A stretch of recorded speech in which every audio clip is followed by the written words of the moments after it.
সুজন, এই যে ধর তোর এই মাসের বেতন 12,000 টাকা। আর শরীফ, এই ধর তোর এই মাসের বেতন 15,000 টাকা। 15,000? মাজন হের বেতন তো 15,000 না, হের বেতন তো 12,000। আপনার কোন জায়গায় একটা ভুল হইতাছে।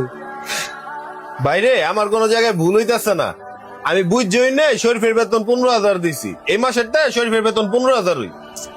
বুঝলাম না মাজন, আমি শরীফের কত আগে থেকে কাম করি, বেতন বাড়াইলাম না আমার বাড়াইবেন, হের বাড়াইলেন কে? বেতন বাড়াইলাম কি শরীফের? হে কৈফিয়ত আমার তোর কাছে দিতে হইব।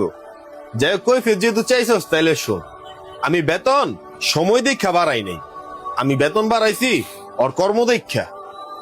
তো আমি কি শরীফেতে কোন অংশে কাম কম করি? খাম কম করস না কোন অংশে?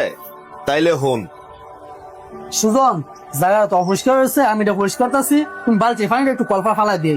এ বেটা আমি পারতাম না, তুই গিয়ে ফালাই দেখা, আমার কামের টাইম শেষ।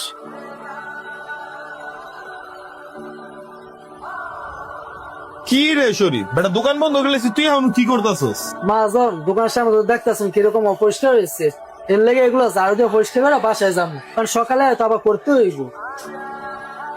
ঠিক আছে, করতে। ওই দিন যা ঘটছিল ওইগুলা কিন্তু আমার চোখের সামনেই ঘটছিল। এই পোলায় নিজের সব কাজ শেষ করার পরও আমার দোকানের বাইরে গিয়া ঝাড়ু দেয় কে?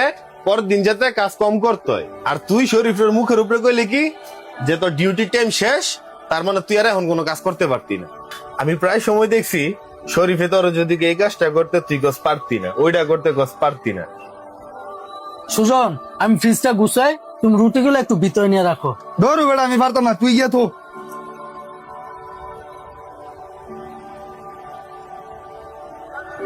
বাইরে আমি কি তোর চেহারা দেখা বেতন দিব?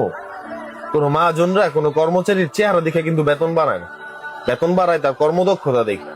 শরীফের কর্মদক্ষতা আমার কাছে খুব ভালো লাগছে, এই কারণে শরীফের বেতন বাড়াই দিস। তুইও যদি কোনোদিন আমার তোর কর্মদক্ষতা দেখাইতে পারস, আমারে কইস, আমিও তোর বেতন বাড়াবো। সুজন, আমার বেতন দেখে হিংসা করে লাভ নাই, তুমিও মনোযোগ দিয়ে কাজ করো, কিছুদিন পরে দেখবা মাজন তোমার বেতনও বাড়াই দিব।